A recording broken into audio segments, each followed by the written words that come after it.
تہجد کے وقت کی ایک روایت آتی ہے، وہ بھی ملاحظہ فرمائیں۔ رمضان کی ہر رات میں ایک منادی پکارتا ہے، اے خیر کی تلاش کرنے والے متوجہ ہو اور آگے بڑھ۔ اللہم صلی علی محمد وعلی آل محمد کثیرا کثیرا کثیرا۔ السلام علیکم ویورز، امید کرتا ہوں سب خیریت سے ہوں گے۔ رمضان کا بابرکت مہینہ گزر رہا ہے، بابرکت گھڑیاں، اللہ اس کی ہمیں قدر کرنے کی توفیق نصیب فرما دے۔ آج جس موضوع پہ ہم بات کریں گے وہ ہے دعا کا اہتمام۔ رمضان کے اندر دعا کا خصوصیت سے اہتمام کرنا چاہیے کہ یہ پورا رمضان ہی دعا کی قبول ہونے کی گھڑی ہے۔ لہذا آج آئیں اس پہ حدیث مبارکہ دیکھتے ہیں۔ نبی کریم صلی اللہ علیہ وسلم کا ارشاد ہے کہ رمضان المبارک کی ہر شب و روز میں اللہ کے یہاں سے جہنم کے قیدی چھوڑے جاتے ہیں، اور ہر مسلمان کے لیے ہر شب و روز میں ایک دعا ضرور قبول ہوتی ہے۔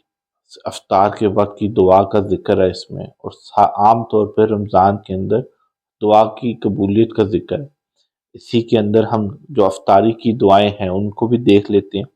افطار کی مشہور دعا یہ ہے، اللہم لک صمت و بک آمنت و علیک توکلت و علی رزقک افطرت۔ ترجمہ: اے اللہ، تیرے ہی لیے روزہ رکھا، تجھی پر ایمان لایا ہوں اور تجھی پر بھروسہ ہے، تیرے ہی رزق سے افطار کرتا ہوں۔ اس کے علاوہ دعائیں بھی ذکر آتی ہیں، وہ بھی پڑھ سکتے ہیں، جیسے کہ ایک دعا ہے، مختصر سی دعا ہے، یا واصل فضلی اغفر لی۔ ترجمہ: اے وسیع عطا والے میری مغفرت فرما۔ تو افطار کے وقت ضرور دعائیں کریں۔ جس طرح پہلے گھروں میں اس کا بڑا اہتمام ہوتا تھا، افطار سے 5 منٹ 10 منٹ پہلے سارے گھر والے اپنے سارے کام کو چھوڑ کے دعاؤں کا اہتمام کرتے تھے۔ اس کا اہتمام کرنا چاہیے۔ اس کے ساتھ ساتھ دعا پورے رمضان میں جس طرح بھی ذکر ہوا، یا رمضان سارے ہی جو ہے نا دعا کی قبولیت کی گھڑی ہے، اور عام طور پہ ویسے بھی عام حالات میں بھی دعا کا بہت اہتمام کرنا چاہیے۔ آتا دعا مومن کا ہتھیار ہے، دعا سے اللہ تقدیر کو بدل دیتے ہیں، اور اللہ جل شانہ کل قیامت والے دن کہتے ہیں کہ میں نے تمہیں دعا کا حکم کیا تھا، تم نے دعا مانگی تھی، میں نے تمہاری دعا کے بدلے تمہیں یہ اجر دے دیا۔ تو دعا کی قبولیت کے کچھ اسباب ہیں، کچھ چیزیں ہیں، ان کو ضرور سامنے رکھنا چاہیے۔ ایک حدیث پہلے دعا کی اہمیت پہ دیکھ لیتے ہیں، پھر اس کے اوپر تھوڑی سی بات دیکھ لیں گے۔ حضور اقدس صلی اللہ علیہ وسلم کا ارشاد ہے، 3 آدمیوں کی دعا رد نہیں ہوتی، ایک روزے دار کی افطار کے وقت، دوسرے عادل بادشاہ کی دعا، تیسرے مظلوم کی جس کو حق جل شانہ بادلوں سے اوپر اٹھا لیتے ہیں اور آسمان کے دروازے اس کے لیے کھول دیے جاتے ہیں، اور ارشاد ہوتا ہے کہ میں تیری ضرور مدد کروں گا، وہ کسی مسئلے سے کچھ دیر ہو جائے۔ یہ ترمذی شریف کی روایت۔ در منصور میں حضرت عائشہ رضی اللہ عنہ سے نقل کیا ہے کہ جب رمضان آتا تھا تو نبی کریم صلی اللہ علیہ وسلم کا رنگ بدل جاتا تھا، اور نماز میں اضافہ ہو جاتا تھا، اور دعا میں بہت عاجزی فرماتے تھے، اور خوف غالب ہو جاتا تھا۔ ایک روایت میں ہے کہ حق جل شانہ رمضان میں عرش کے اٹھانے والے فرشتوں کو حکم فرما دیتے ہیں، اپنی اپنی عبادت چھوڑ دو اور روزے داروں کی دعا پر آمین کہا کرو۔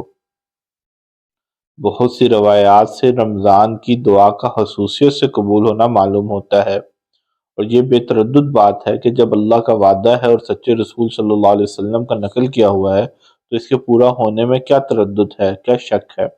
لیکن اس کے بعد بھی بعض لوگ کسی غرض کے لیے دعا کرتے ہیں، مگر وہ کام نہیں ہوتا، تو اس سے یہ نہیں سمجھ لینا چاہیے کہ دعا قبول نہیں، بلکہ دعا کے قبول ہونے کے معنی سمجھ لینا چاہیے۔ نبی کریم صلی اللہ علیہ وسلم کا ارشاد ہے، جب مسلمان دعا کرتا ہے بشرطے قطع رحمی یا کسی گناہ کی دعا نہ کرے، تو حق جل شانہ کے یہاں سے 3 چیزوں میں سے ایک چیز ضرور ملتی ہے، یا خود وہی چیز ملتی ہے جس کی دعا کی، یا اس کے بدلے میں کوئی برائی یا مصیبت اسے ہٹا دی جاتی ہے، یا آخرت میں اسی قدر ثواب اس کے حصے میں لگا دیا جاتا ہے۔ ایک حدیث میں آیا ہے کہ قیامت کے دن حق جل شانہ بندے کو بلا کر ارشاد فرمائیں گے کہ اے میرے بندے، میں نے تجھے دعا کرنے کا حکم دیا تھا اور اس کے قبول ہونے کا وعدہ کیا تھا، تو نے مجھ سے دعا مانگی تھی؟ وہ عرض کرے گا کہ مانگی تھی۔ اس پر ارشاد ہوگا کہ تو نے کوئی دعا ایسی نہیں کی جس کو میں نے قبول نہ کیا ہو، تو نے فلاں دعا مانگی تھی کہ فلاں تکلیف ہٹا دی جائے، میں نے اس کو دنیا میں پورا کر دیا تھا، اور فلاں غم کے دفع ہونے کے لیے دعا کی تھی مگر اس کا اثر تجھے کچھ معلوم نہیں ہوا، میں نے اس کے بدلے میں فلاں اجر اور ثواب تیرے لیے متعین کیا۔ حضور صلی اللہ علیہ وسلم ارشاد فرماتے ہیں کہ اس کو ہر دعا یاد کرائی جائے گی، اور اس کا دنیا میں پورا ہونا یا آخرت میں اس کی عوض بتلا دیا جائے گا۔ اس اجر و ثواب کی کثرت کو دیکھ کر وہ بندہ اس کی تمنا کرے گا کہ کاش دنیا میں اس کی کوئی دعا بھی پوری نہ ہوئی ہوتی کہ یہاں اس کا اس قدر اجر ملتا۔ غرض دعا نہایت ہی اہم چیز ہے، اس کی طرف غفلت بڑے سخت نقصان اور خسارے کی بات ہے، اور ظاہر ہے اگر قبول کے آثار نہ دیکھے تو بددل نہ ہونا چاہیے۔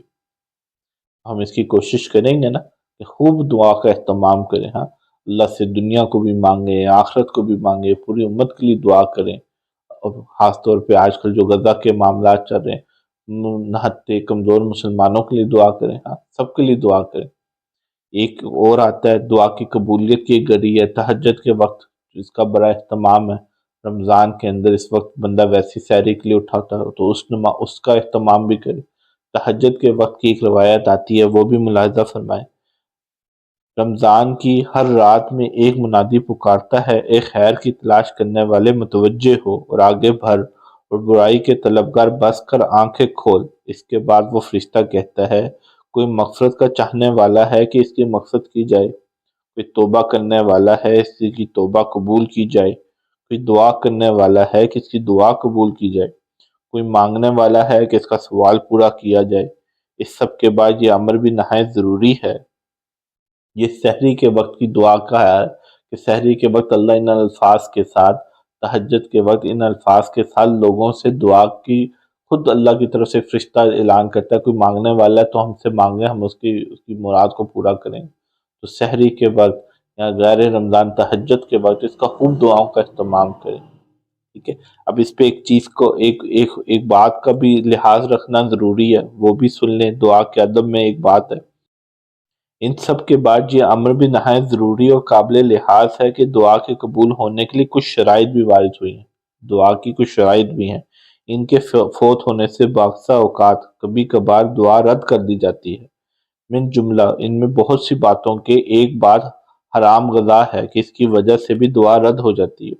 نبی کریم صلی اللہ علیہ وسلم کا ارشاد ہے، بہت سے پریشان حال آسمان کی طرف ہاتھ کھینچ کر دعا مانگتے ہیں، یا رب یا رب کہتے ہیں، مگر کھانا حرام، پینا حرام، لباس حرام، ایسی حالت میں کہاں دعا قبول ہو سکتی ہے؟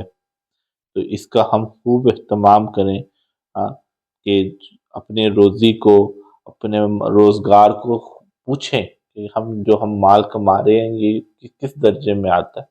آج ہمارے معاشرے میں سود کا، رشوت کا، جوئے کا، دھوکے کا، جھوٹی قسم کا، ملاوٹ کا بہت رجحان ہے۔ انسان سمجھتا ہے کہ میں گناہ نہیں کر رہا، یہ تو سب کرتے ہیں، معاشرے میں یہ چیز چل رہی ہے، لیکن اللہ کا حکم جو آ گیا وہ اللہ کا حکم ہے۔